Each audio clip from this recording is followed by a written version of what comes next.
And meanwhile, the Department of Agriculture maintains that the Philippines will achieve self-sufficiency in rice this year. It has also set to export organic rice to neighboring countries. Julius Zamburon with the details. Agriculture Secretary Proceso Alcala assures that the country can attain rice self-sufficiency this year even with the devastation wrought by Typhoon Santi on some rice fields in the Luzon region. Umangat na po ito for sure.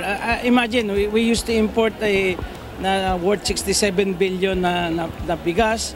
Ngayon po, less than 4 billion na lang yung ating binayad. And we hope na sana po, although tayo natamaan ng bagyo, ay huwag niyang malampasan yung aming allocation para sa pagkasira. Secretary Alcala says rice production this year is more than enough to cover the country's demand for the staple. According to the Department of Agriculture, this year's production forecast is equivalent to more than 20 million metric tons of rice. Alcala ruled out additional rice importation. Instead, the Philippines will export some organic rice to other countries. We are exporting right now. Yung pong mga organic na mga bigas ay nai-export na po natin. Actually po, tomorrow meron na naman pong another 15 metric tons na isiship po papuntang Canada. Binibigyan niya talaga na importansya ang organic farming industry sa ating bayan. Importante po ito dahil alam niyo po maraming ang sinasabi nila nagkakasakit dahil sa pagkain na kinakain, marami masyado mga chemical. At least yung organic, natural po yun.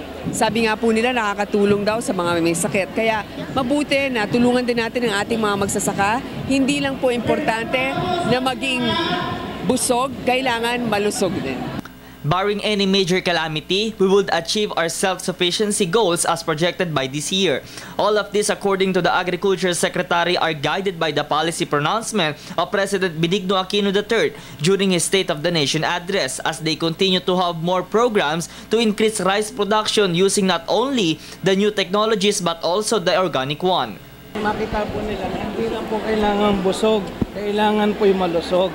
So ang ating pong mga kababayan. So ito lang po yung nakikita natin talagang yung pong organic kong produkto talaga pong malaki ang tulong para sa katawan ng tao.